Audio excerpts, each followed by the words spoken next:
She was just a maid trained to stay invisible. But when the Mafia boss's son collapsed at the dinner table and everyone panicked, she saw what they all missed. She screamed 3 words that changed everything. Now the most dangerous man in the city won't let her leave his side. And she's realizing saving the boy's life might have cost her her own. The crystal chandeliers of the Black Estate sparkled like frozen stars above 200 guests dressed in designer suits and silk gowns. Emily Martinez wiped her sweaty palms on her black uniform, careful not to spill the champagne tray she balanced. At 23, she'd worked as a maid in this Boston mansion for only 6 months, but she'd learned one crucial rule: stay invisible. More champagne. Table 7, barked Mrs. Capelli, the head housekeeper, her voice sharp enough to cut glass. Emily nodded and weaved through the crowd, her heart hammering. She'd never seen this many dangerous people in one room. Don Alessandro Black's annual charity banquet wasn't really about charity. Everyone knew that. It was where the most powerful families in New England came to show respect, make deals, and remind each other who ruled the streets. At the center table sat the man himself, Adrian Black, 42 years old, with salt and pepper hair slicked back and eyes that could freeze your blood. Next to him, his 9-year-old son, Leo, picked at his dessert, looking bored in his tiny tuxedo. The boy's mother had died 3 years ago. Emily had heard the whispers, and since then, Alessandro protected his only child like a caged treasure. "Papa, can I go play now?" Leo's small voice carried across the table. "After your fruit juice, figlio mio," Alessandro said without looking up from his conversation with the Moretti family underboss. Emily approached table 7, a group of Alessandro's advisors, when she heard it. A wet, choking cough. Her head snapped toward the center table. Leo was bent forward, his small hands clutching his throat. His face was turning an alarming shade of red. "He's choking!" someone screamed. The room erupted. Guests jumped to their feet. 2 bodyguards rushed toward Leo, but Alessandro was faster, grabbing his son by the shoulders. "Leo, Leo, breathe!" But something was wrong. Emily had 3 younger brothers back in El Paso. She'd seen choking before. The panic, the wild grabbing at the throat, the desperate gasping. This was different. Leo wasn't gasping. He was convulsing. Emily's eyes dropped to the table in front of the boy. His dinner plate was clean. His dessert untouched, but his juice glass. She saw it. A thin, oily sheen floating on the surface of the cranberry juice, catching the chandelier light like a rainbow slick on pavement. It was subtle, almost invisible. But it was there, and it wasn't supposed to be. "Stop!" Emily heard herself shout. Nobody listened. The room was chaos.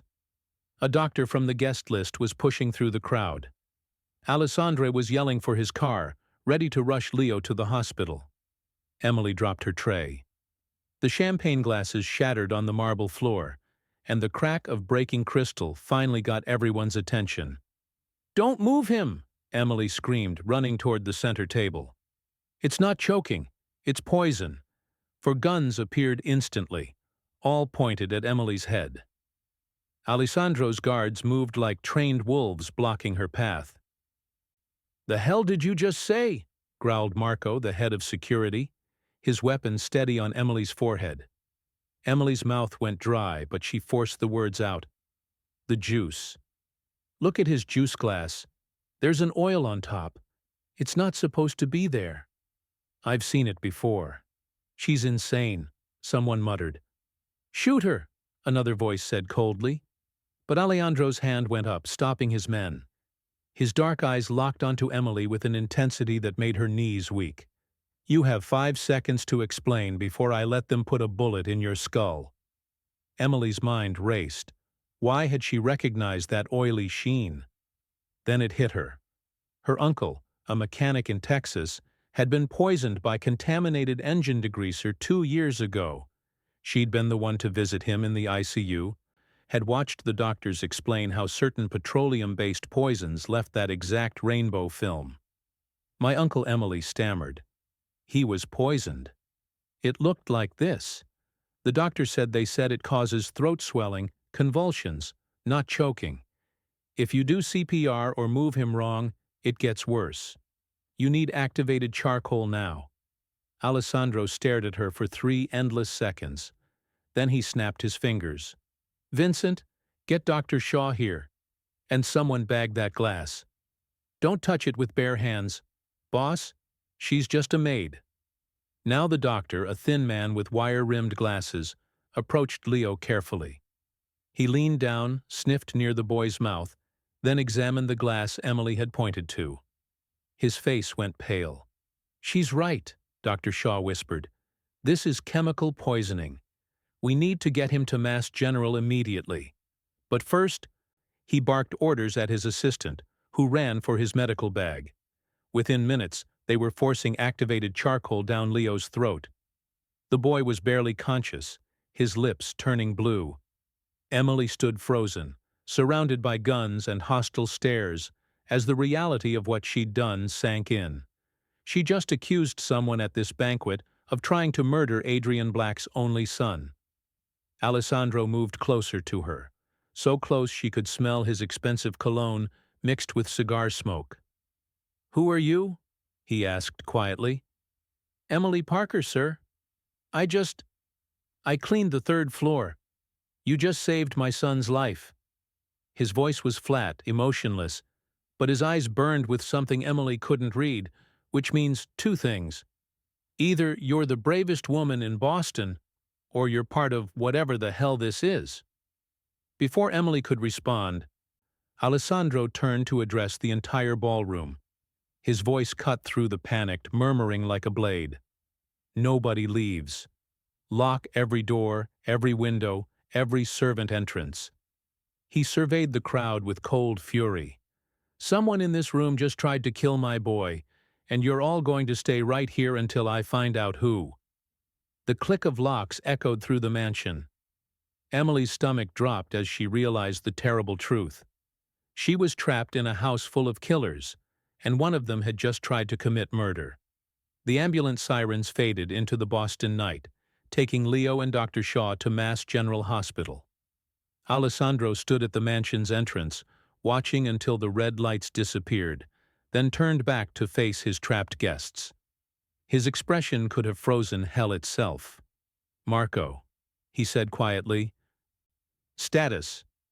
The head of security stepped forward, tablet in hand. All exit sealed.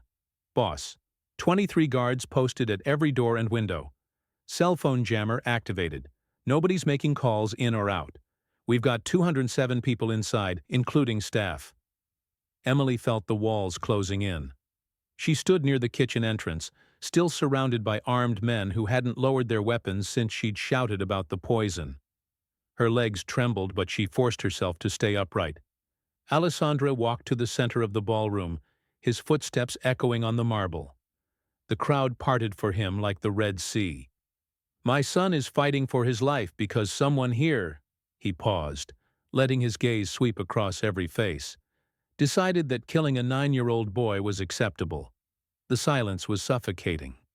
"I don't care who you are. I don't care what family you represent. I don't care if you've known me for 30 years. Alejandro's voice grew colder with each word. "You're not leaving this house until I know exactly who poisoned Leo's drink and why." A distinguished man in a gray suit stepped forward. "Vincent Caruso, Alessandro Consigliera. Don Black, with respect. Some of these guests have come from as far as New York. Surely you don't suspect." "I suspect everyone, Vincent, including you." Vincent's face went white. Murmurs rippled through the crowd. Emily watched as Alejandro's eyes landed on her again. "Bring the maid forward." Marco grabbed Emily's arm roughly, dragging her into the center of the ballroom. 200 pairs of eyes fixed on her like lasers. She never felt more exposed in her life. "Tell them what you told me," Alessandro commanded. "About the glass." Emily's voice came out as a croak. She cleared her throat and tried again. The juice had an oily film on top, like a rainbow sheen. It's what certain poisons look like when they're mixed with liquid. My uncle was poisoned by contaminated chemicals at his garage. The doctor showed me. Convenient. A woman's voice cut through. Emily recognized her as Francesca Black, Alejandro's sister. She sat at a nearby table, her diamonds glittering. This girl just happens to recognize a poison that nobody else noticed, at exactly the right moment. "What are you saying, Francesca?" Alessandro asked, his tone dangerous. "I'm saying maybe we should ask how a random maid knows so much about poisoning techniques." Francesca stood, her designer gown rustling. "How do we know she wasn't planted here months ago, waiting for this exact opportunity? She screams about poison, plays the hero, and we're all supposed to believe it's coincidence." The crowd's energy shifted. Emily felt it like a physical wave, the suspicion turning toward her. "That's insane," Emily protested. "I saved him. If I wanted to hurt Leo, why would I stop it?" "To gain trust," Vincent suggested, stroking his chin. "It's an old tactic. Create a crisis, solve it, become indispensable. We've seen it before in our world." Alessandro raised his hand for silence. Dr. Shaw confirmed the poison before he left. "The glass is being tested as we speak. Those are facts." He turned to Emily, but Francesca raises a valid point. "You've worked here 6 months. Who hired you?" "Mrs. Capelli." Emily stammered. "I applied through the staffing agency, Prestige Domestics. I needed the job. My mother's sick. I send money home to Texas." "Texas?" Francesca repeated mockingly. "How far did the cartel reach to plant you here?" "I wonder." "I'm not with any cartel," Emily's voice rose. "I'm just a maid. I clean bathrooms and change sheets and try not to get fired." Marco's phone buzzed. He checked it, then whispered in Alejandro's ear. The Don's expression darkened further. "The security footage," Alessandro announced from the banquet hall cameras. He nodded at a guard who wheeled out a large monitor. "Let's see exactly what happened." The screen flickered to life, showing the banquet from multiple angles. Emily watched herself moving through the crowd with champagne trays. Then the camera focused on Leo's table. The footage showed Leo's juice glass being filled by a waiter, one of the regular staff Emily recognized. But then, for just 3 seconds, a figure in a dark suit leaned over the table, blocking the camera's view of the glass. When the person moved away, they'd positioned themselves perfectly so their face never appeared on camera.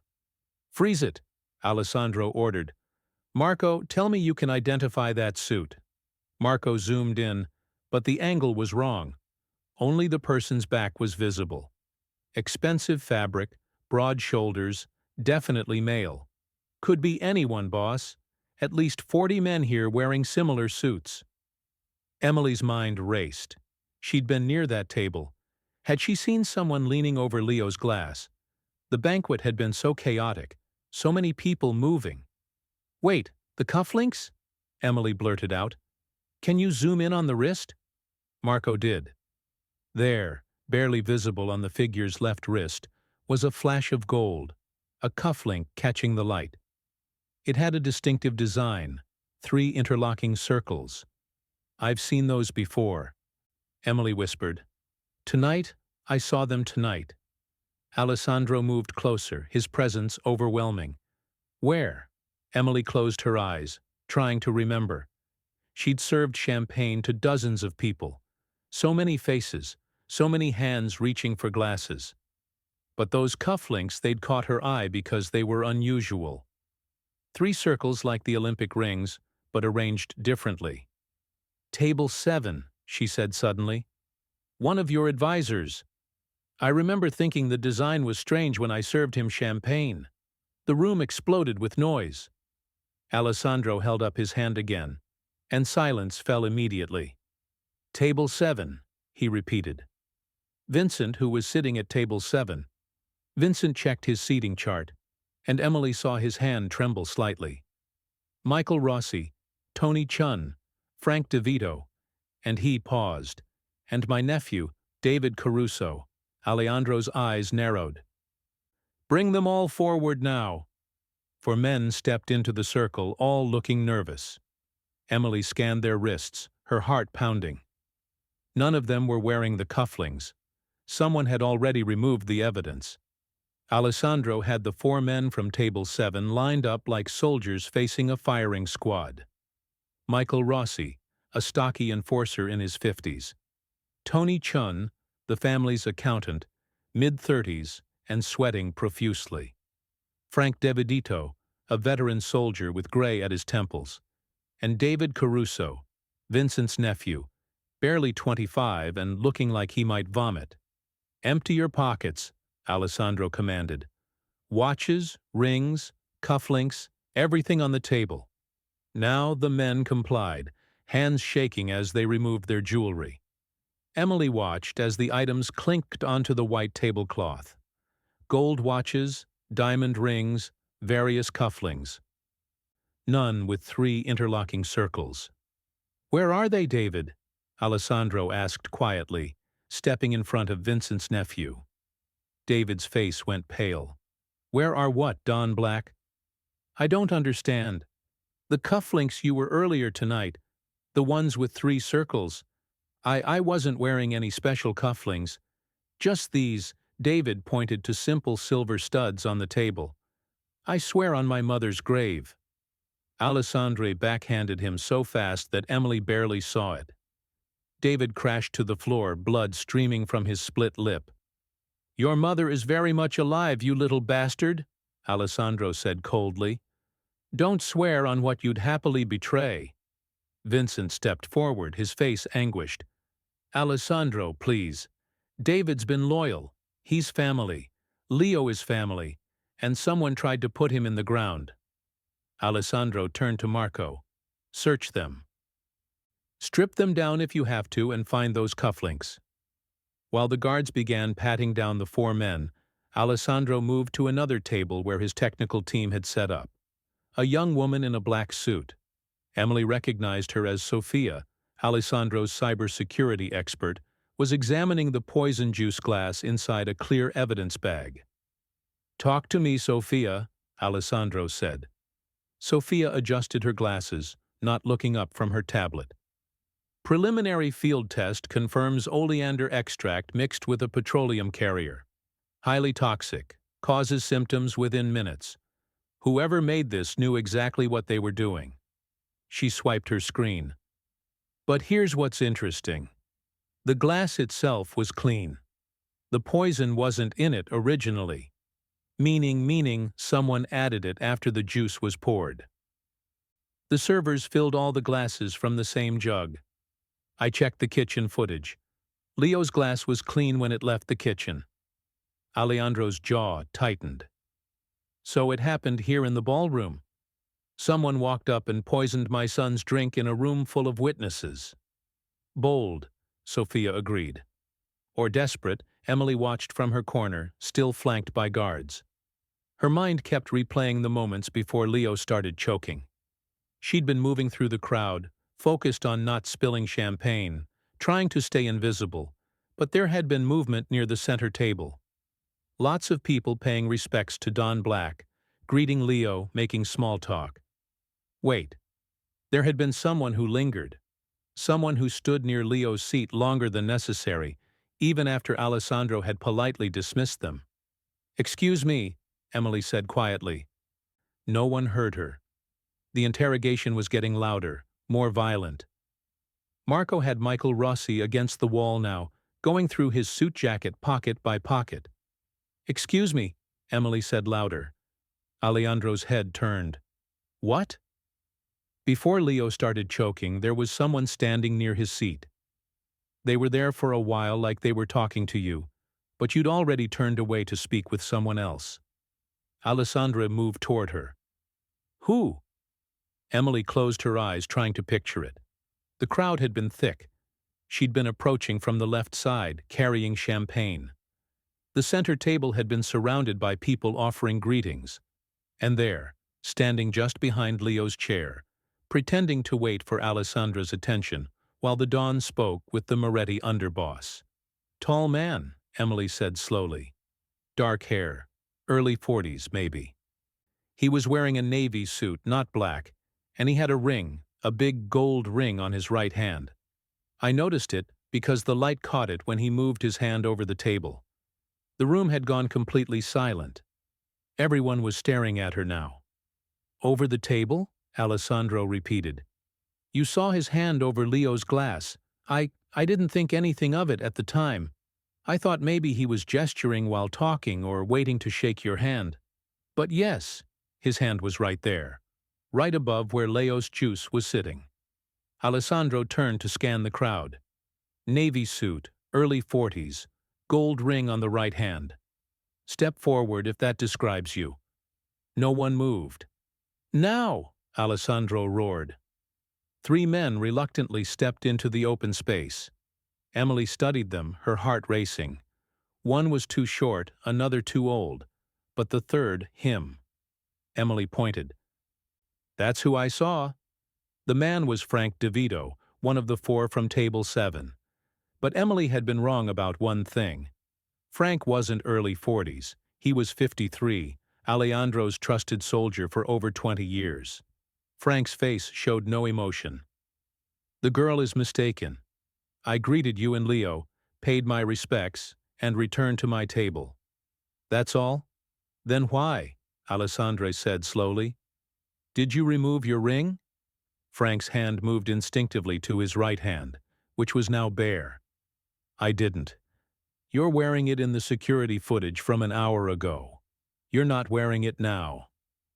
Alessandra nodded at Marco. Search him. They found the ring in Frank's inside jacket pocket. Heavy gold with a Roman coin pressed into it. Marco held it up to the light, and Emily saw something that made her stomach turn. There was a tiny residue on the underside of the ring. An oily rainbow sheen. Frank, Alessandro said, and his voice was full of something Emily had never heard before. Betrayal. 20 years.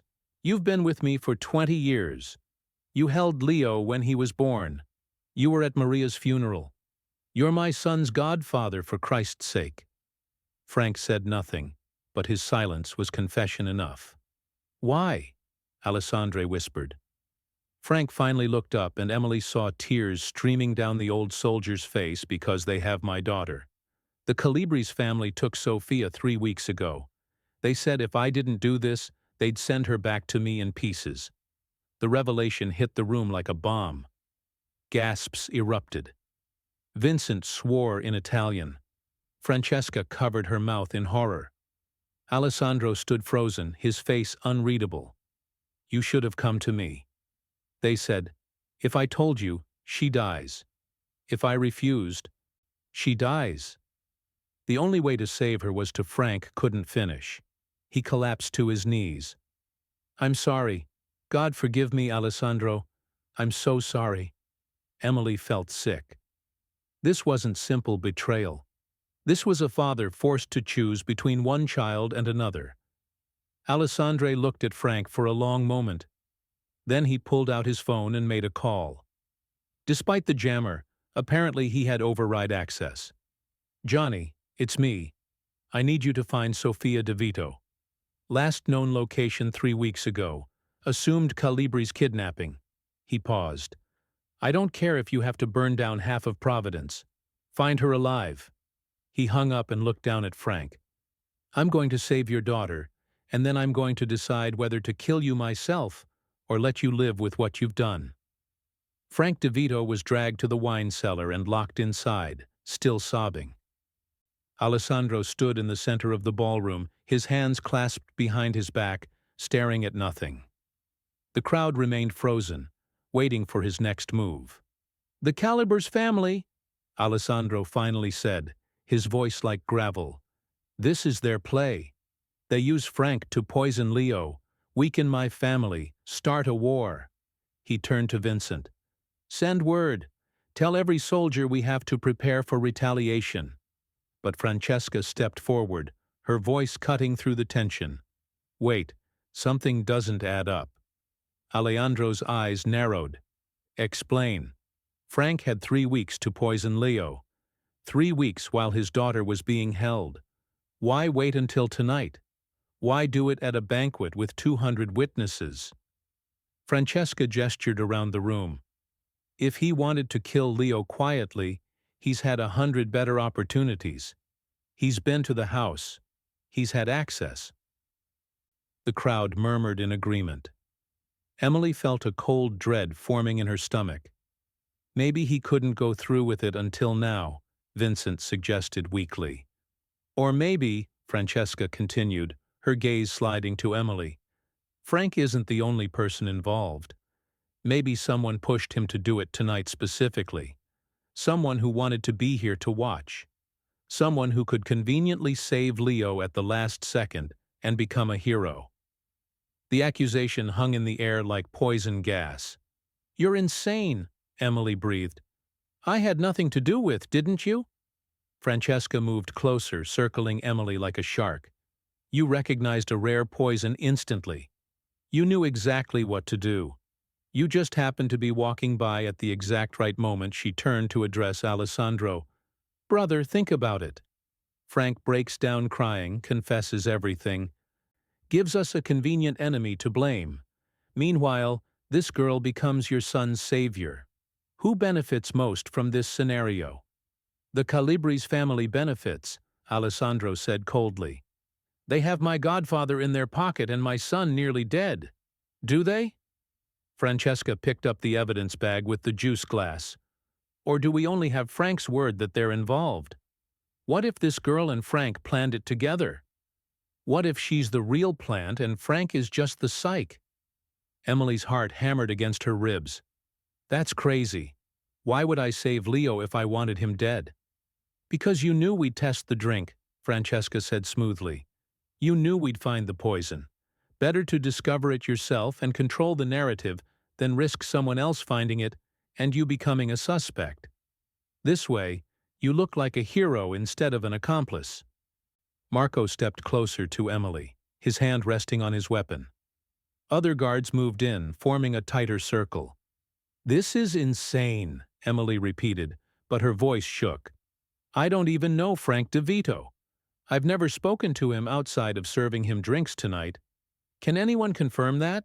Francesca asked the room. "Has anyone seen this girl interact with Frank before tonight?" Silence. Emily looked desperately at Mrs. Capelli, the head housekeeper, but the older woman avoided her eyes. Alessandro watched the exchange without expression. Finally, he spoke. "Sophia, check the girl's background. Everything. Employment records, family history, phone records, bank accounts. I want to know every person she's talked to in the last 6 months. Already running it, boss," Sophia called from her laptop station. "And check her room," Alessandro added. "Marco, take 2 men. If there's anything connecting her to Frank or the Calabrese family, find it." "You won't find anything," Emily said desperately. "Because there's nothing to find." Alessandro stepped directly in front of her. Up close, Emily could see the rage barely contained behind his dark eyes. "But there is something else to uncertainty. You saved my son's life," he said quietly. "So only she could hear. That's a fact I can't ignore. But you also know too much. You appeared at exactly the right moment. You saw things no one else noticed." He paused. "In my world, that kind of coincidence gets people killed." "I'm not part of this," Emily whispered. "I swear on my mother's life." "Don't." Alessandro's voice turned harsh. Frank swore on his mother's grave, too. Oaths mean nothing when people are desperate. Marco returned 20 minutes later, carrying a small box. "Found this hidden under her mattress, boss."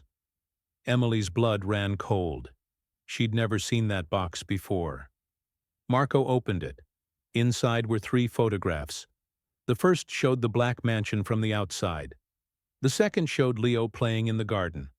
The third showed Alessandro himself leaving a restaurant. Surveillance photos. "Those aren't mine," Emily said. But even to her own ears, it sounded weak. I've never seen those before in my life. Someone planted them." "Of course they did," Francesca said sarcastically. "How convenient." But Alessandro was studying the photos carefully. "These are professional long-range lens. Good quality. Not something a maid could afford." He looked at Marco. "Anything else?" "Cash. $5,000 hidden in an envelope." Emily felt like she was drowning. "That's money for my mother. I've been saving." "I can show you bank records." "Sophia," Alessandro called. The cybersecurity expert looked up from her screen. "Her bank account shows regular deposits matching her salary. No large withdrawals, no suspicious transfers. The $5,000 in cash isn't documented anywhere in her financial history." "Because it's legitimate," Emily shouted. "I saved it from tips from working double shifts." Alessandro held up his hand for silence. He stared at Emily for a long moment, and she saw the war happening behind his eyes. His son was alive because of her, but everything else pointed to her involvement in something darker. "Lock her in the guest room on the 3rd floor."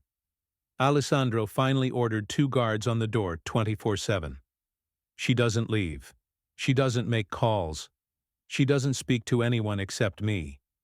"Alessandro, you should," Francesca began. "Enough." Alejandro's voice cracked like a whip. "She saved Leo until I know for certain she's guilty. She stays alive and unharmed. But she stays locked up." He turned back to Emily, and his expression softened almost imperceptibly. "If you're innocent, the truth will come out. If you're not—" He didn't finish the sentence. Marco grabbed Emily's arm. As she was dragged toward the stairs, she caught Alejandro's eyes one more time. "I saved him," she said simply. "That's the only truth that matters." Alessandro didn't respond. He just watched her disappear up the staircase, his face unreadable. In the wine cellar below, Frank DeVito sat in darkness, clutching a photo of his daughter, and praying that both she and Luke would survive the night. And somewhere in the mansion, the person who planted those photos in Emily's room smiled, knowing the plan was working perfectly. The guest room on the 3rd floor was nicer than Emily's apartment back in El Paso, but it felt like a prison. Thick carpet, a 4-poster bed with silk sheets, and attached bathroom with marble counters. All of it meaningless when 2 armed guards stood outside the locked door. Emily sat on the edge of the bed, her head in her hands. 24 hours ago, she'd been worried about remembering which fork went where at the banquet. Now she was accused of attempting to murder a child. Her phone had been confiscated, her belongings searched. Even her rosary, her mother's rosary, had been examined for hidden compartments before being returned to her. She prayed anyway, the beads sliding through her trembling fingers. Downstairs, the banquet had transformed into a war room. Alejandro's men were making calls, planning strategies, preparing for conflict with the Calibres family. The guests had finally been released after extensive questioning. Each one warned that speaking about tonight's events would be considered a declaration of war. But Alessandro wasn't with his soldiers. He was in his car racing toward Mass General Hospital. The call had come 20 minutes earlier. Leo was awake. Alessandro burst through the hospital room door to find his son sitting up in bed looking small and fragile in a hospital gown too big for him. For lines ran into his thin arms. Monitors beeped steadily, but his eyes were open, and when he saw his father, he smiled. Papa Alessandro's composure, the iron control that had held through Frank's betrayal, through Emily's interrogation, through everything, finally cracked. He crossed the room in 3 strides and pulled Leo into his arms, careful not to disturb the medical equipment. "Figlio mio," Alessandro whispered, his voice breaking. "My boy, my brave boy." "I'm okay, Papa," Leo said, though his voice was the doctor said, "The lady saved me. The maid lady." Alessandro pulled back, studying his son's face. "Emily, her name is Emily." "She was really smart," Leo continued, his eyes bright despite his exhaustion. "She saw the poison when nobody else did. Even Uncle Vincent didn't see it." Even Aunt Francesca, he coughed, and Alessandro tensed, but it passed quickly. She's a hero, right, Papa? Like in the movies. Dr. Shaw entered the room, clipboard in hand. Don Black, I'm glad you're here. Leo's responding well to treatment. The activated charcoal prevented most of the poison from entering his bloodstream. Another few minutes, and he didn't finish, but he didn't need to. When can he come home? Alessandro asked. 2 more days of observation. We want to make sure there's no organ damage. Dr. Shaw smiled at Leo. But this young man is tough. He's going to be fine. After the doctor left, Leo grabbed his father's hand. Papa, can I ask you something? Anything. Is Miss Emily okay? The guards didn't hurt her, did they? Alejandro's jaw tightened. She's safe. She's at the house. Good. Leo settled back against his pillows because she saved me. I heard what happened after I got sick. Aunt Francesca told Uncle Vincent that Emily might be bad, but she's not bad, Papa. She saved me. Leo, sometimes things are more complicated than they.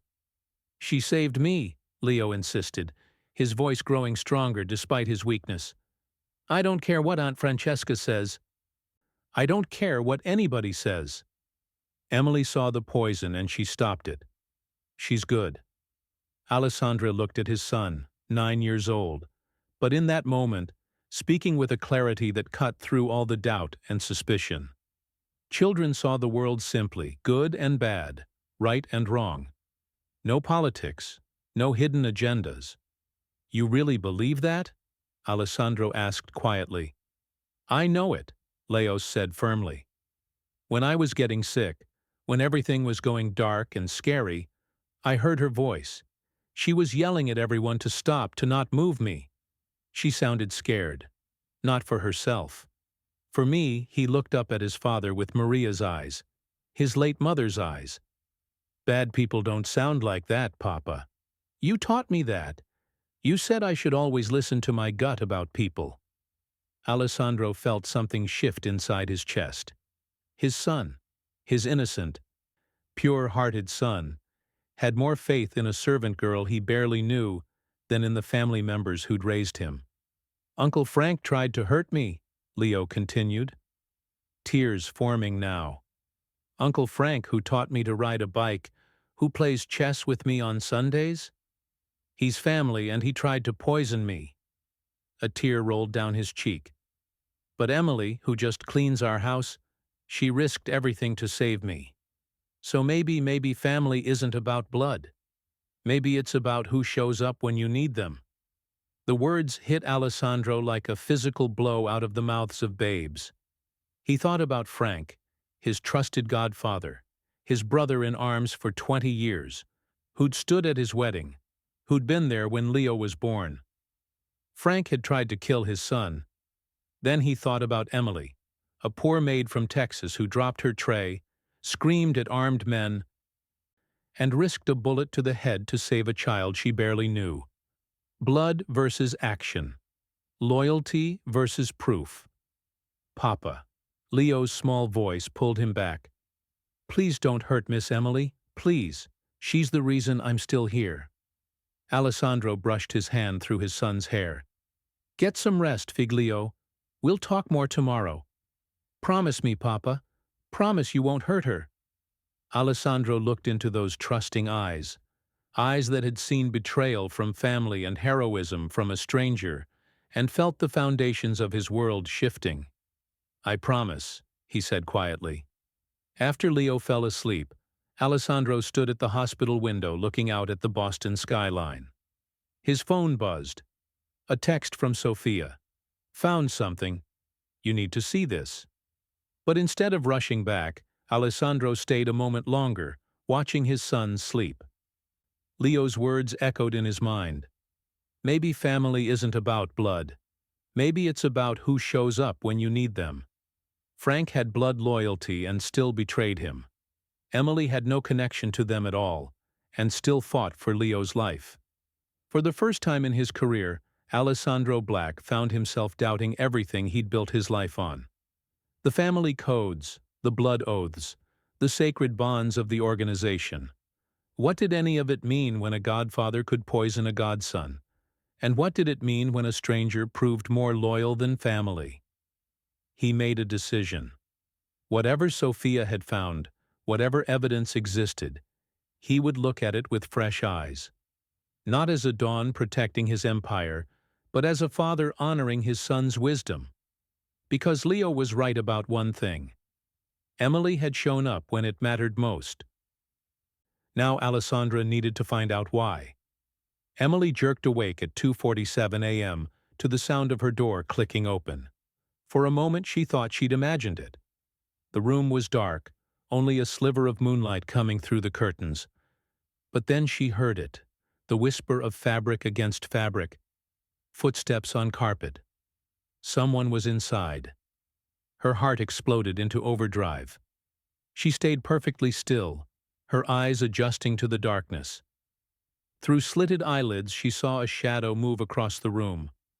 Tall, broad-shouldered, moving toward her bed with deliberate silence. Emily's mind raced. The guards outside her door.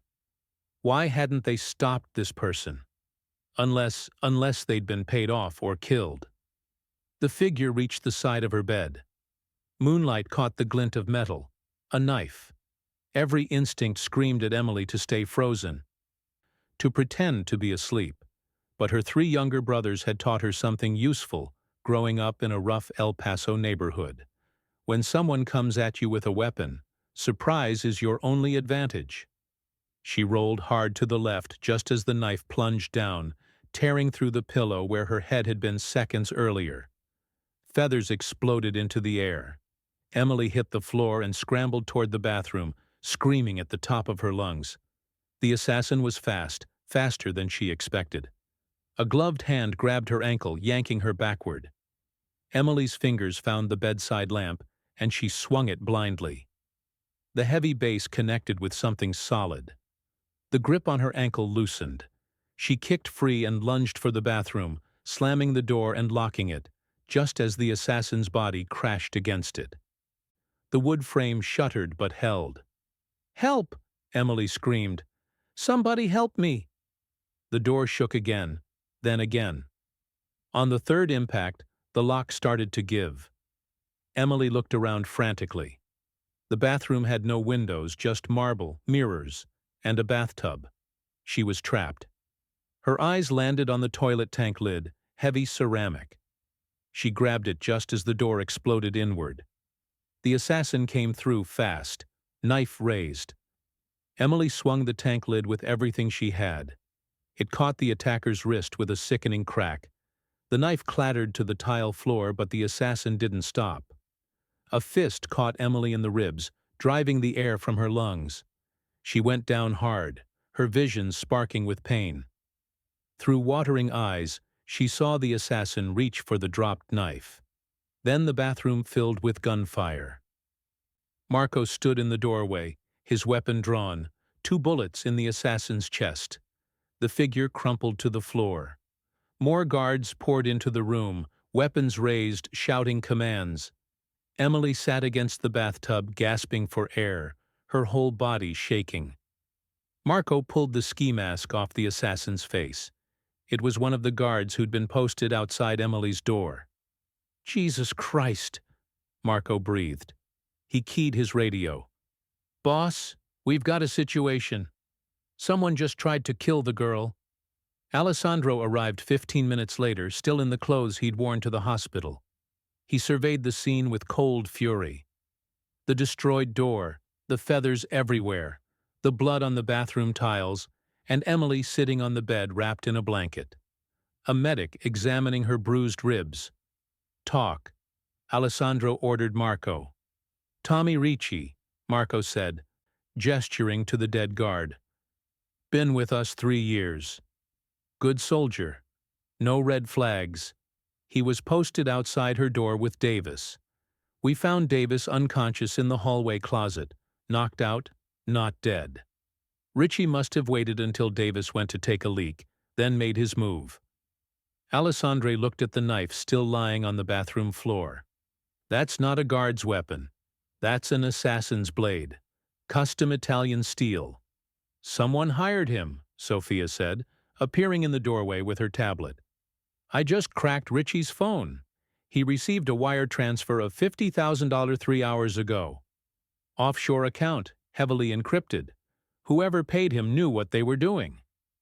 Alessandro's eyes narrowed. $50,000 to kill a maid. That's not what you pay to silence a co-conspirator. That's what you pay to eliminate a witness. The implication settled over the room like a heavy fog. If Emily was part of the poisoning plot, Sophia continued, why would someone pay to kill her now? Frank's already caught. The blame is already assigned. Unless she's not guilty, Alessandro finished. Unless someone wanted us to think she was involved, and now they're afraid she'll figure out the truth. Francesca appeared at the door, wearing a silk robe, her face a mask of irritation. Alessandre, what's all this noise? Some of us are trying to… She stopped when she saw the scene. What happened? Someone tried to kill Emily, Alessandro said flatly. Well, Francesca's tone was cold. Maybe Frank had accomplices who are tying up loose ends.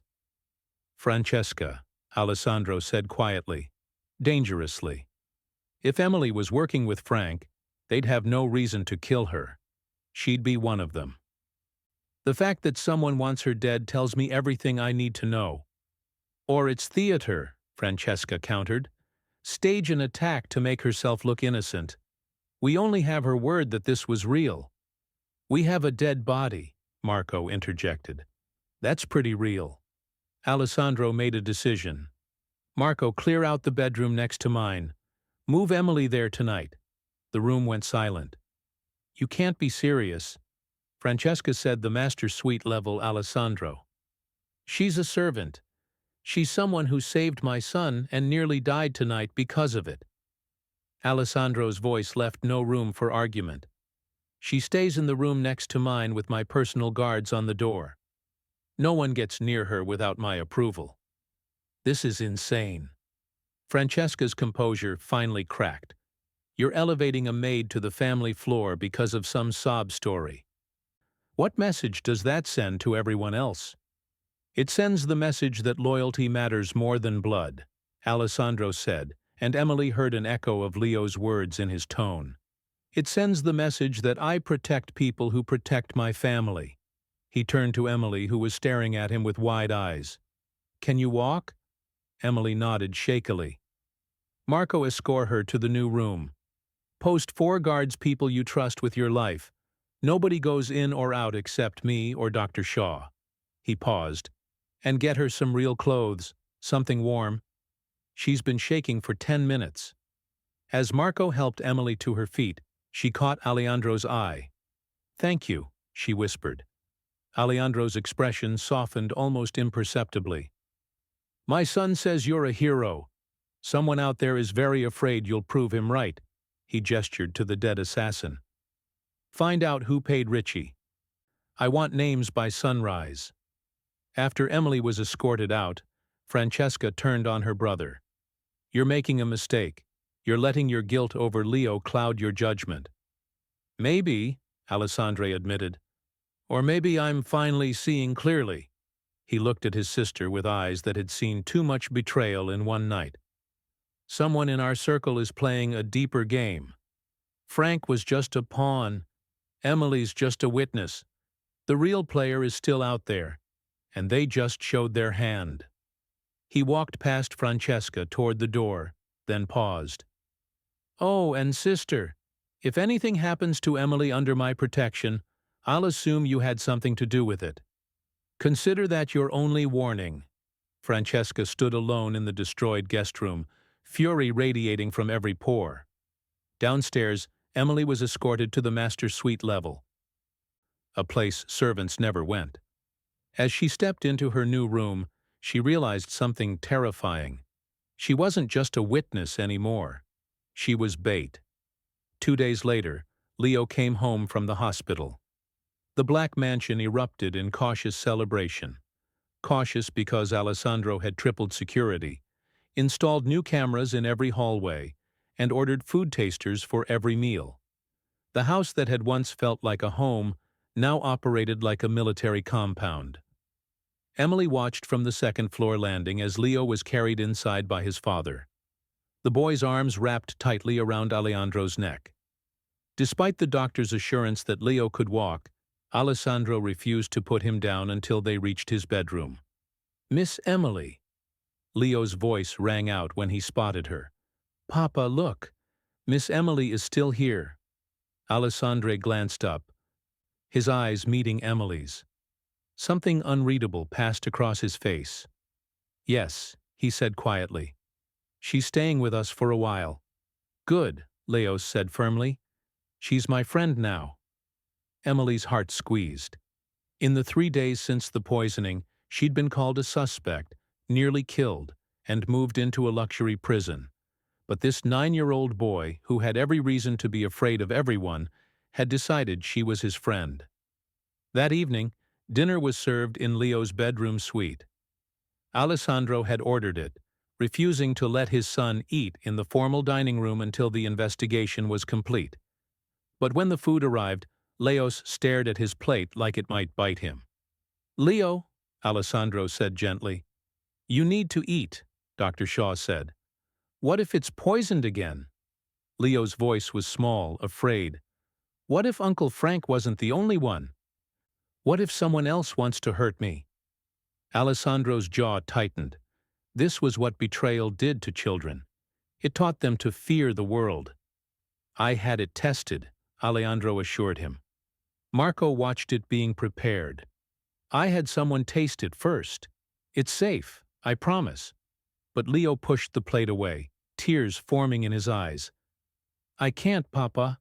I'm sorry. I just can't." Emily, who'd been standing quietly in the corner as per Alessandro's orders to keep her nearby, stepped forward. "May I?" she asked Alessandro. He nodded. Emily sat on the edge of Leo's bed and picked up his fork. She speared a piece of chicken, brought it to her lips, and ate it. Then some mashed potatoes. Then a green bean. "See?" she said, smiling at Leo. "Delicious and totally safe." Leo watched her carefully.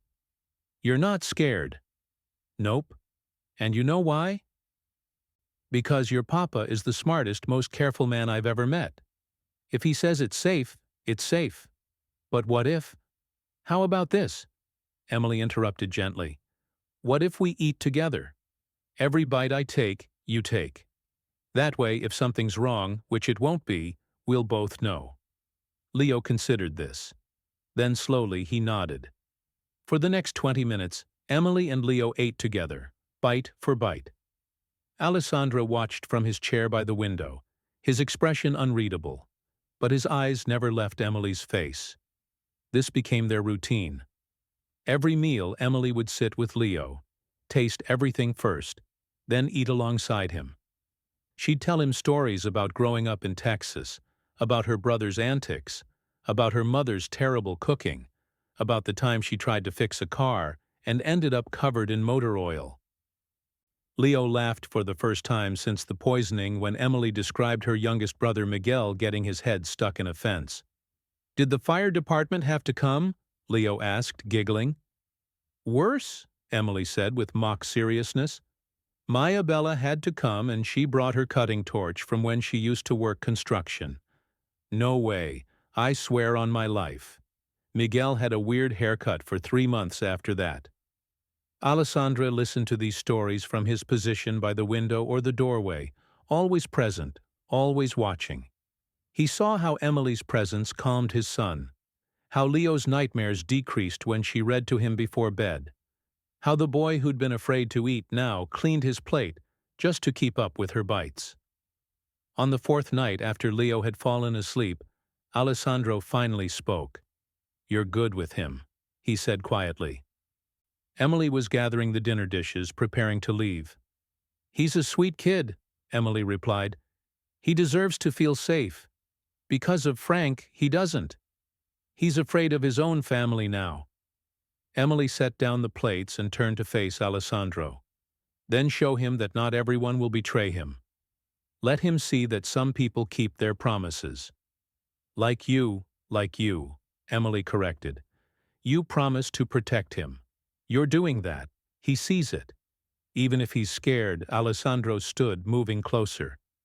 In the dim light of Leo's bedroom, with his son sleeping peacefully for the first time in days, he looked different. Less like a Mafia don, and more like a tired father carrying the weight of the world. I misjudged you, he admitted. When Francesca accused you, part of me believed it. In my world, kindness is usually a weapon. Loyalty is often a lie. And now I watch you eat chicken nuggets shaped like dinosaurs to make my son laugh. I watch you check under his bed for monsters. Real ones, not metaphorical ones. I watch you give him the kind of care his own blood relatives can't be bothered to provide. Alejandro's voice dropped. You're either the greatest actress I've ever met, or you're exactly who you appear to be.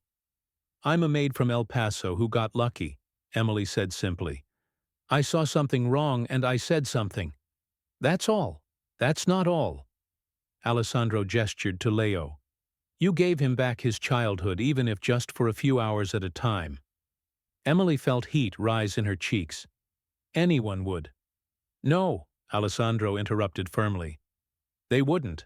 My sister visits for 5 minutes and lectures him about being strong.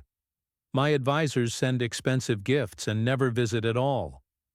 Vincent can't look at him without guilt because his nephew worked with Frank. He paused. But you sit on his floor and build Lego sets. You let him beat you at checkers. He beat me fair and square. And you make him feel like a normal kid instead of a mafia heir who survived a murder attempt. Alessandro's dark eyes held hers. That takes courage. Different from the courage you showed at the banquet, but courage nonetheless. Before Emily could respond, Leos stirred in his sleep, murmuring something. Both adults froze. Emily moved to his bedside instinctively, brushing his hair back from his forehead. The boy settled, a small smile on his face. Alessandro watched this simple gesture, this tenderness from a woman who owed them nothing, and felt something crack in the walls he'd built around his heart. Stay, he said suddenly.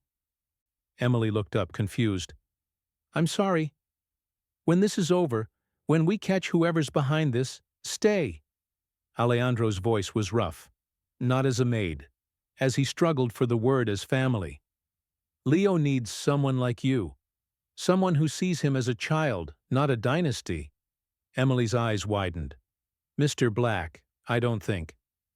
Don't answer now, Alessandro said quickly. Just think about it. He left the room before Emily could respond, leaving her standing in the darkness, her heart pounding, wondering how her life had transformed so completely in less than a week. Outside the door, Alessandro leaned against the wall and closed his eyes. He was falling for her, the poor maid who'd saved his son.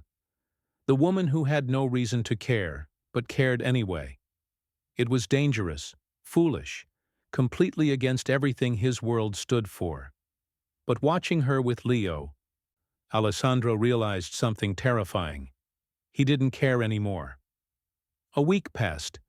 Alejandro's men had tracked down Sofia De Vito in a Providence warehouse, alive but traumatized. Frank remained in custody, broken and awaiting judgment. The Calibres family denied any involvement, which meant either they were lying or someone was using their name to cover their tracks. Alejandro decided it was time to return to normalcy, or at least the appearance of it. He ordered a family dinner in the main dining room, a show of strength, a message that the Black family would not hide. This is a bad idea, Marco warned as staff set the long mahogany table. We still don't know who paid Ricci to kill the girl. Whoever it is, they're still out there. Exactly why we're doing this, Alessandra replied. Flush them out. Make them think we've moved on. That we're comfortable again. Comfortable people make mistakes. Emily stood in the corner of Leo's room, helping him put on a button-down shirt. The boy had grown attached to her presence, refusing to go anywhere in the house without her nearby. Do I have to go to dinner? Leo asked quietly. There's going to be a lot of people. Your papa wants the family together, Emily said gently, kneeling to fix his collar. But I'll be right there, okay? I'm not going anywhere. Promise. Emily held out her pinky finger. Promise. Leo linked his small finger with hers and managed a smile. The dining room filled with people, Vincent and his wife, Francesca and her husband Marco Bieni, several senior advisors, and cousins from the extended family. 20 people total, all watching each other with varying degrees of suspicion. Alessandro sat at the head of the table with Leo on his right. Emily stood behind Leo's chair, not sitting with the family, but closer than any servant had ever been permitted. Francesca's eyes burned with resentment. Alessandro really having the help hover over us during dinner. It's unseemly. Emily stays, Alessandro said flatly. Leo wants her here. The first course arrived. A Caesar salad prepared by the black family's private chef, a temperamental man named Yeppe, who'd been with them for 15 years. Food tasters had already sampled everything in the kitchen, but Alessandro had ordered Emily to taste Leo's portions as well. Emily took a small bite of Leo's salad. Fresh, crisp, perfectly normal. She nodded, and Leo began to eat. Conversation flowed awkwardly around the table. Vincent discussed business. Francesca complained about a charity gala. The cousins made small talk about sports, but Emily watched. She'd learned in her week of proximity to this world that danger wore expensive suits and smiled while it planned your death. The main course arrived. Ubuo, one of Leo's favorites. The servers placed identical plates in front of each guest, the rich aroma of braised vey filling the room. Emily reached for Leo's plate to taste at first, but something made her pause. The sauce. Everyone else's osso buco had a deep, rich brown sauce. But Leo's, his sauce had a slightly different sheen, almost oily, just like. Stop! Emily shouted, snatching the plate away from Leo just as he reached for his fork. The room exploded into chaos. Guards drew weapons. Alejandro shot to his feet. What the hell is going on? Francesca demanded. Emily held Leo's plate up to the light. Look at the sauce. It's different from everyone else's. Alessandra moved around the table comparing plates.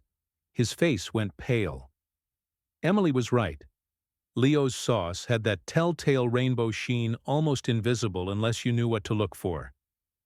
Everyone step away from the table. Alessandro ordered, his voice deadly calm. Now Marco called for the medical team. Dr. Shaw arrived within minutes, along with Sophia and her testing equipment. The room watched in tense silence as they analyzed Leo's plate. Oleander again, Dr. Shaw confirmed, his voice grim. Same poison as before mixed into the sauce. A concentrated dose. If he'd eaten this, he wouldn't have made it to the hospital. The room erupted. Accusations flew. Francesca pointed at Emily. How did she know to look?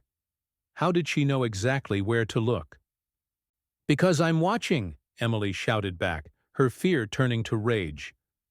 Because someone already tried to kill him once, and I'm not going to let it happen again. Alessandro slammed his fist on the table, and the gunshot crack of sound silenced everyone. Enough.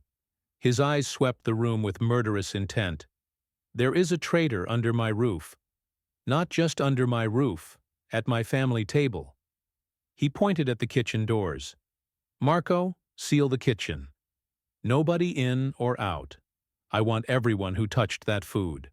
Questioned. Everyone who had access to the plates already on it. Boss? Alessandro turned to address the family. This wasn't Frank. Frank's locked in a cell. This wasn't the Calibri's family making a move. This was someone here. Someone who ate with us tonight. Who looked my son in the eye. Who smiled and made small talk while planning to poison him. Vincent's face had gone white. Alessandro, surely you don't think any of us. I don't know what to think. Alessandro roared. My godfather betrayed me. Someone in my organization hired an assassin. And now someone at this table just tried to murder my son for the second time. He grabbed Leo's poison plate. This didn't come from the kitchen contaminated. Yeppe has been with us for 15 years. The tasters checked everything. This was added here at this table in this room. Sophia appeared at his side. Boss, I need to show you something. She pulled up security footage on her tablet. The angle showed the dining room from above, the long table and all its occupants. As servers brought out the main course, everyone looked normal. But then a hand reached across the table, quick as lightning, while the servers were distracted. The footage was grainy, but you could see someone lean forward, their sleeve brushing near Leo's plate. Just for a second, maybe two. Freeze it, Alessandro commanded. Sophia froze the frame. The person's face wasn't visible. They timed it perfectly, moving when heads were turned, when conversation was loudest. But their watch was visible. A distinctive Rolex with a custom band, platinum links with small ruby insets. Alejandro's eyes scanned the table. Stand up, everyone. Hands where I can see them. The family complied, terror on their faces.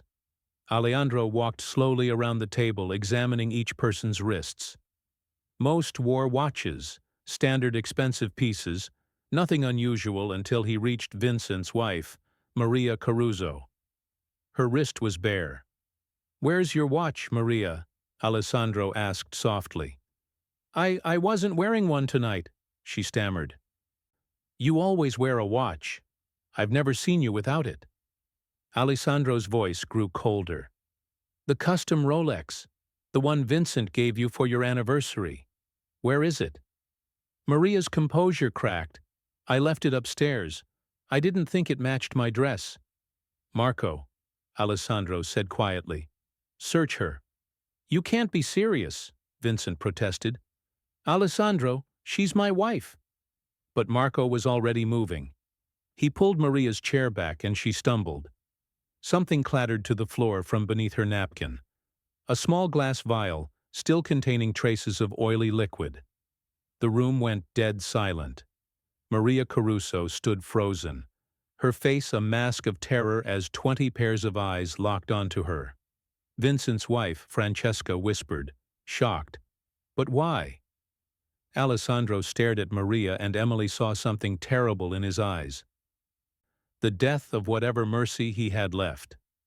Why? He repeated, his voice barely human. Yes, Maria. I'd very much like to know why. Maria Caruso collapsed into her chair, her whole body shaking. Vincent stood frozen beside her, his face cycling through shock, disbelief, and horror.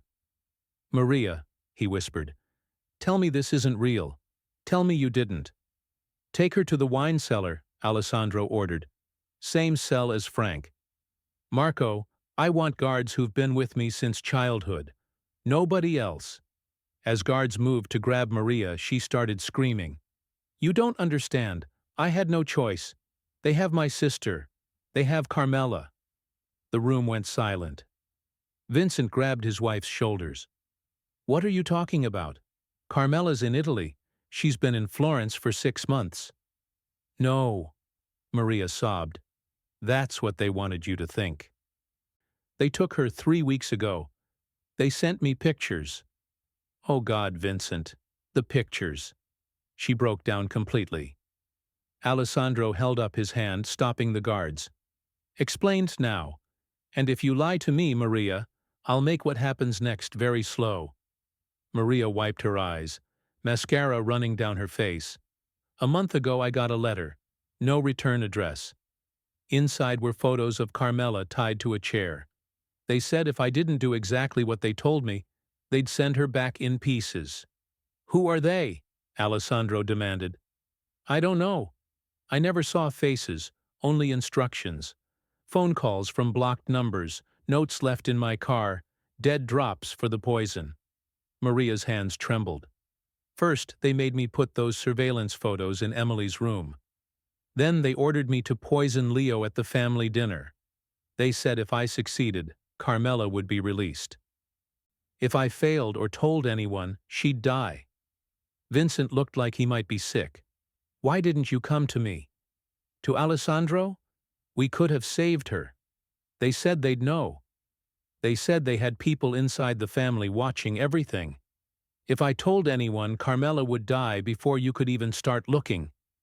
Maria turned desperate eyes to Alessandro. I didn't want to hurt Leo. I love that boy, but it's my sister Vincent. My baby sister. Emily felt a chill run down her spine. This was bigger than Frank, bigger than Maria. Someone was orchestrating an elaborate plot, using family members as pawns by taking their loved ones hostage. The same playbook as Frank, Sophia said quietly, appearing at Alejandro's side. Take someone they love, force them to betray the family. Alejandro's face was stone. How were you supposed to contact them after Leo died? I wasn't, Maria whispered. They said they'd know when it was done. They'd release Carmela and I'd never hear from them again. Convenient, Francesca muttered. They'd probably kill both of you to tie up loose ends. Alessandro paced, his mind working. Emily could almost see the gears turning behind his eyes. Finally, he stopped and looked at Maria with an expression that made her shrink back. You're going to help us, he said. You're going to be our bait. Maria's eyes widened. What? They think you succeeded tonight.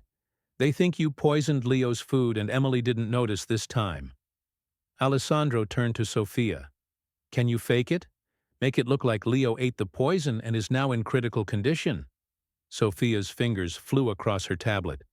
I can hack the hospital records, create false reports, even plant fake conversations with medical staff that anyone monitoring our communications would intercept. Do it. Alessandro looked at Dr. Shaw. I need you to examine Leo and declare him seriously ill. Make it convincing and get him to a secure location somewhere not even I know about. Use the panic room protocols.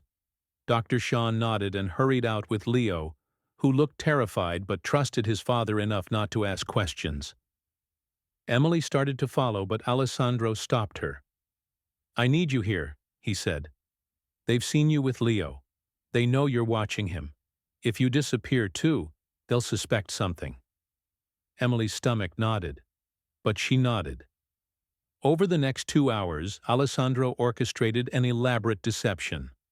False hospital reports were created showing Leo in critical condition. Sophia planted phone conversations between Alessandro and doctors, all expressing grave concern. The mansion was put on high alert with guards rushing around in apparent panic. And Maria was moved to a guest room, not imprisoned, but under medical observation for shock. Now we wait, Alessandro said, standing in his office with his core team. Whoever's behind this will make contact. They'll want to confirm Leo's condition, or they'll move to their next phase. What if they just disappear? Vincent asked. He looked 10 years older than he had that morning. The betrayal of his wife cutting deep. They won't, Alessandro said with certainty. This isn't about just killing Leo. If it was, they could have tried a dozen simpler ways. This is about destroying the Black family from within, making us distrust each other, turning family against family. He looked around the room. They're not done yet. Emily sat in the corner trying to process everything. Frank's daughter, Maria's sister. Someone was systematically identifying the family's pressure points and exploiting them. Boss, Marco called from the doorway. Maria's phone just got a text. Everyone rushed to Sophia's monitoring station. On screen, they could see the message that had appeared on Maria's confiscated phone. Well done. Your sister will be released at dawn. Await final instructions. Alessandro's eyes gleamed. They took the bait. Sophia, can you trace it? Already trying, but it's bouncing through multiple servers. Whoever this is, they're sophisticated.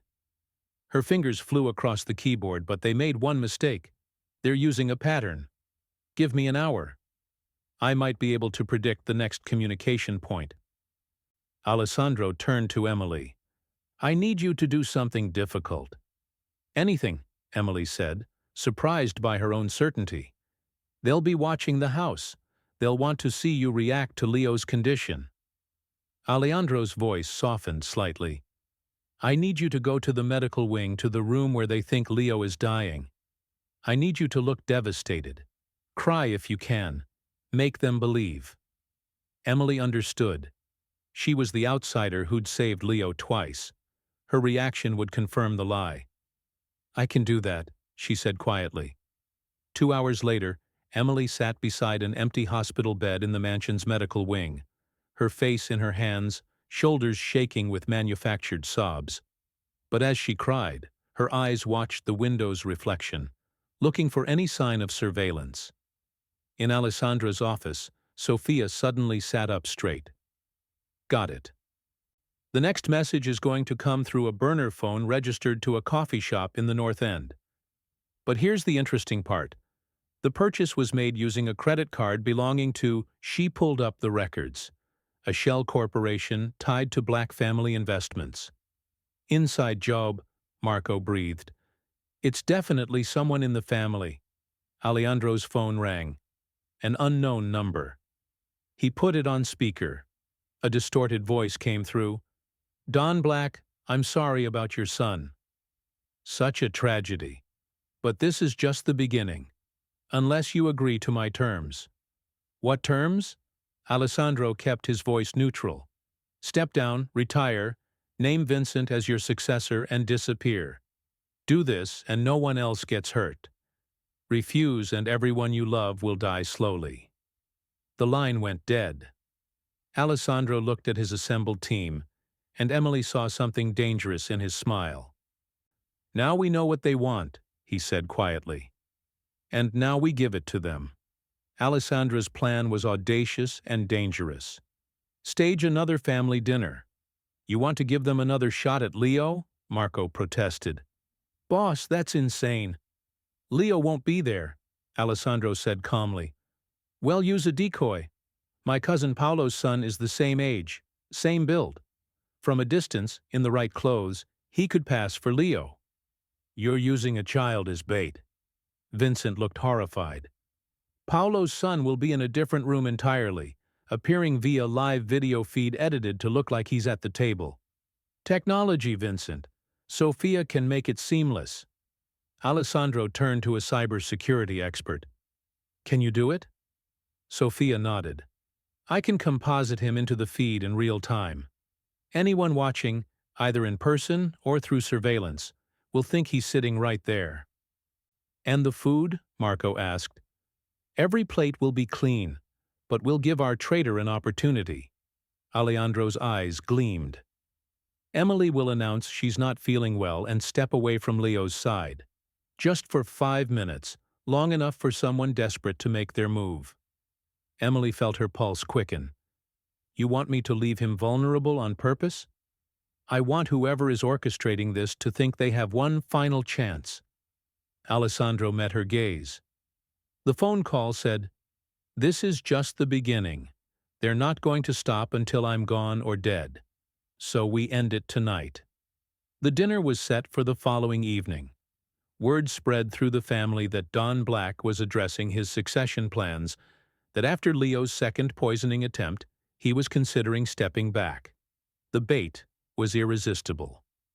20 family members and senior advisors gathered in the dining room. Alessandro sat at the head of the table, his face drawn with fake exhaustion. Next to him, the video composite showed Leo picking at his food, Emily standing protectively behind his chair. Vincent sat to Alejandro's left, his face troubled. Francesca was across from him, watching everything with sharp eyes. The other advisors, Michael Rossi, Tony Chen, and several others, filled the remaining seats. Sophia had planted micro-cameras everywhere. In Alessandra's office, monitors showed every angle of the dining room. The first course passed without incident. Conversation was stilted, nervous. Everyone knew about Maria's arrest, about the second poisoning attempt.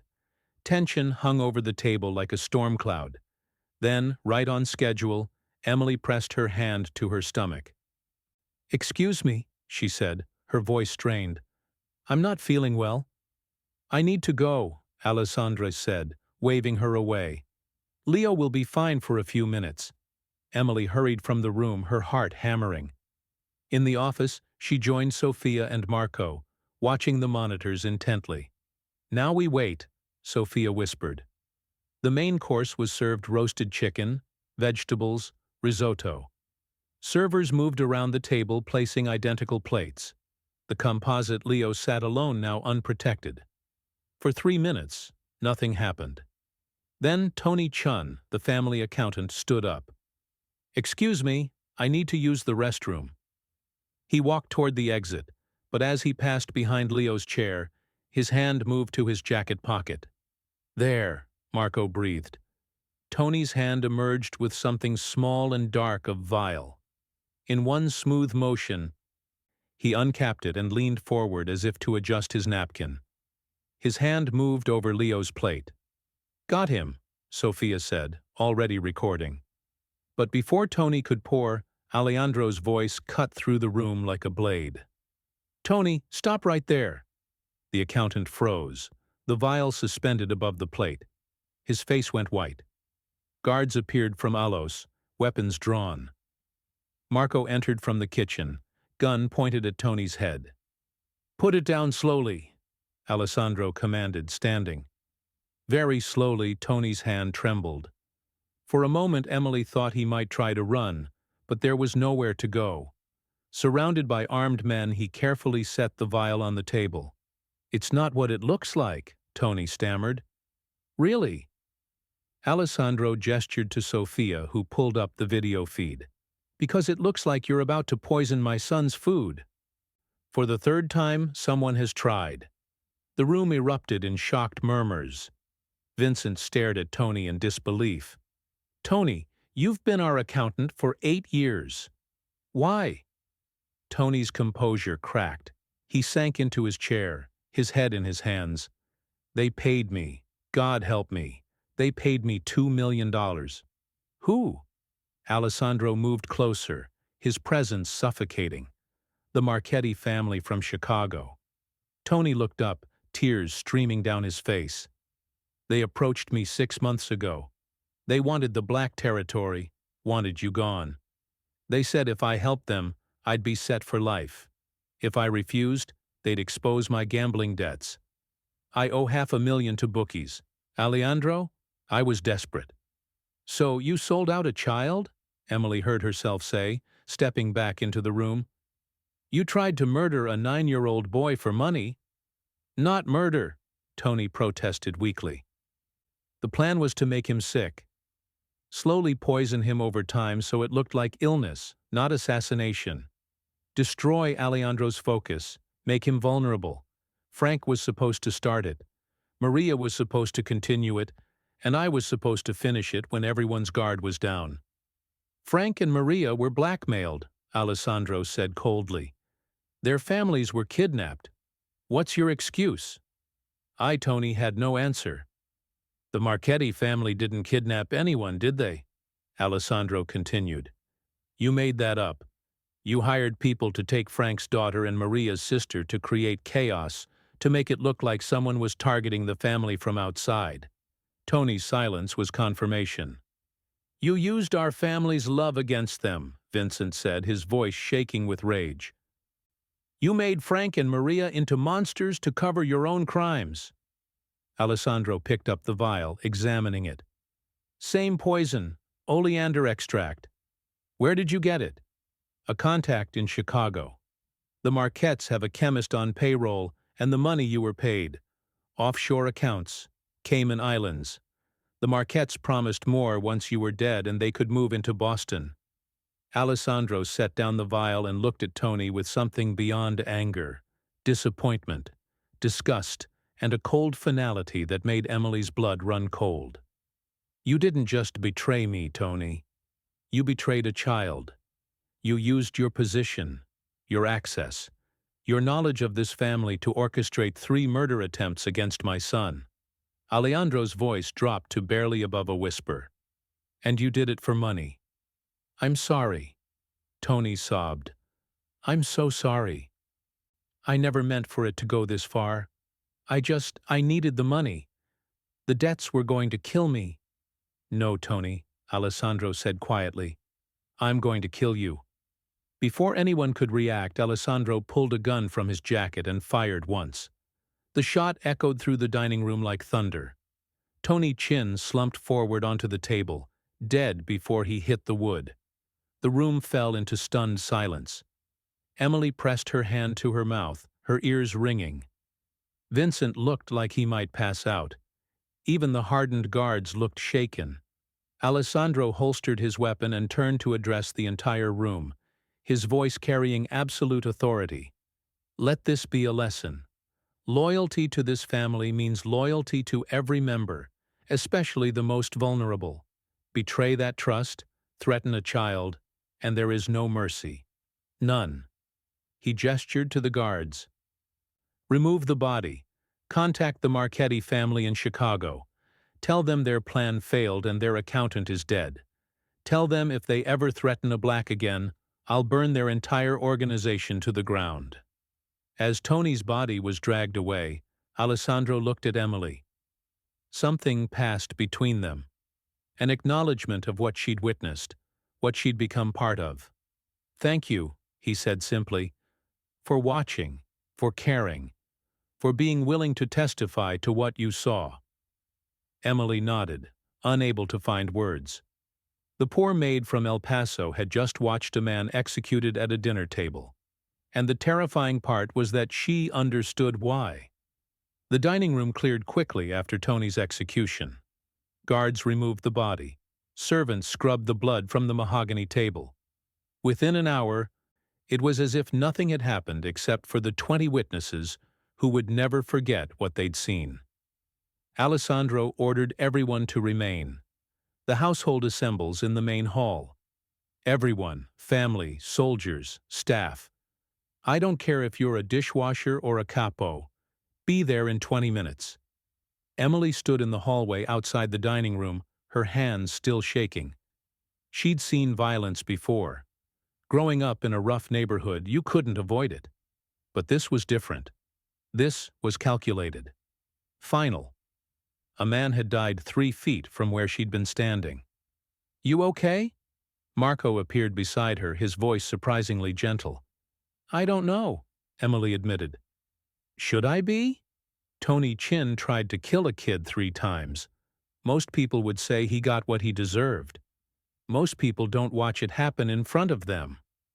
Marco studied her face. "Boss wants you in the main hall, front and center." "Why? You'll see." The main hall was the largest room in the Black Mansion. A grand space with vatted ceilings, marble columns, and a massive fireplace. It was where Alessandro addressed his organization during important moments. Weddings, funerals, declarations of war. Over 100 people filed in. Emily recognized faces from the kitchen staff, the security team, the gardeners. Vincent and Francesca stood near the front with the senior advisors. Everyone looked nervous, whispering amongst themselves. Alessandro entered last, commanding immediate silence. He wore a fresh suit. The one from dinner had blood spatter on the sleeve. He moved to the center of the hall and every eye followed him.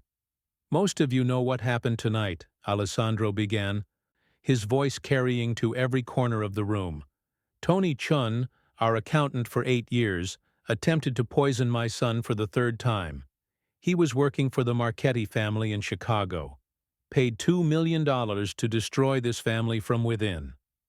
Gasps and murmurs rippled through the crowd. "He used our trust against us. He manipulated Frank DeVito and Maria Caruso by orchestrating the kidnapping of their family members. He made them believe they had no choice but to betray us." Alessandro's voice grew harder. "And he did all of this for money, not for family, not for honor, for cash." Alessandro let that sink in before continuing. "I executed him in front of witnesses, in front of family, because there is no forgiveness for what he did. Not in this life." The room was deathly silent. But tonight isn't just about justice for a traitor. It's about recognizing loyalty. Alessandro turned, his eyes scanning the crowd until they landed on Emily. "Emily Parker, step forward." Emily's heart stopped. Every eye in the room turned to her. She wanted to disappear, to melt into the floor, but Marco gave her a gentle push. On trembling legs, Emily walked to the center of the hall, stopping a few feet from Alessandro. She never felt more exposed in her life. 3 weeks ago, this woman was just a maid, Alessandro said, his voice carrying. She cleaned floors. She changed sheets. Most of you probably never noticed her. Emily saw several staff members nodding, embarrassed. But when my son was poisoned at the banquet, when 200 people, including family members, including trusted advisors, saw nothing, Emily saw everything. Alessandro gestured to her. She recognized the poison. She stopped us from moving Leo incorrectly. She saved his life when blood relatives stood there useless. Francesca's face flushed with anger, but she said nothing. Then someone tried to kill her. Alessandro continued. Tommy Ricci, one of my own guards, was paid to silence her. She survived. She could have run. She could have demanded to leave to get as far from this family as possible. But she didn't. Alessandro moved closer to Emily, and she saw something in his eyes she'd never seen before. Respect. She stayed with Leo. She helped him eat when he was too afraid to trust his own food. She made him laugh when he was traumatized. She watched over him like a mother when his own blood couldn't be bothered. Alejandro's voice grew louder. And tonight she stood as bait to help us catch the real traitor. A woman who owes us nothing risked everything. He turned to address the entire room. Tony Chin was born into our world. Frank DeVito was made decades ago. Maria Caruso married into the family. They all had blood ties, history obligations, and they all betrayed us. Alessandro placed his hand on Emily's shoulder, and she felt the weight of it. Not just physical, but symbolic. This woman had none of those ties. No obligation, no history, no reason to care. But she saw what blood ignored. She acted when family froze. Her loyalty, freely given without expectation of reward, saved my son. The room was absolutely silent. Emily could hear her own heartbeat. Effective immediately, Emily Parker is under the protection of the Black family. Any threat to her is a threat to me. Any harm done to her will be answered with blood. Alejandro's voice rang with finality. She is no longer a maid. She is Leo's guardian, caretaker, and protector. She sits at our table. She speaks with our authority when it concerns my son. Shocked whispers erupted. Francesca looked like she might explode. Furthermore, Alessandro continued, silencing the crowd, she will receive a salary befitting her position, housing in the family wing, and full access to family resources. Anyone who questions this answers to me personally. Emily couldn't breathe. This wasn't happening. This couldn't be happening. Alessandro turned to face her directly, speaking quietly enough that only she could hear. You gave Leo back his childhood. You gave him someone to trust when the world taught him to trust no one. That's worth more than blood. Mr. Black, I don't know what to say, Emily whispered. Say you'll stay. Say you'll keep protecting him. Not because I'm ordering it, but because you want to. Emily thought about Leo's smile when she read to him. His laughter at her terrible jokes. The way he held her pinky finger when he made promises. That little boy who'd survived 3 murder attempts and still found reasons to be kind. I'll stay, she said. For him? Something flickered across Alejandro's face. Gratitude, relief, maybe something deeper. He nodded and turned back to the assembled crowd. This is what loyalty looks like, he declared. Not blood, not oaths, not traditions, but action, courage, sacrifice. Remember this moment. Remember that when everyone else failed, a poor maid from Texas saved the black heir. He paused, letting his words sink in. Now get back to work, and if anyone has a problem with what I've declared tonight, you know where to find me." The crowd dispersed slowly, people stealing glances at Emily as they left. Some looked approving, others resentful, but no one dared speak against Alessandro's decree. As the hall emptied, Francesca approached, her face a mask of controlled fury. "Brother, a word in private, later." "Francesca, this is insane. You can't just elevate a servant to 'I can' and 'I did.'" Alejandro's tone left no room for argument. "Unless you want to challenge my authority in front of everyone," Francesca's mouth snapped shut. She shot Emily a venomous look and stalked away. When they were finally alone, Alessandro turned to Emily. "You understand what just happened?" "You made me a target," Emily said quietly. "Anyone who wants to hurt you now has another person to aim at." "Yes, but you're also protected. No one touches you without starting a war." He paused. "I won't lie to you, Emily. This life is dangerous, but you're already in it. At least now you have the resources to survive it." Emily looked up at this powerful, dangerous man who just executed someone in cold blood and then declared Maid to be family. "Why me?" "Really?"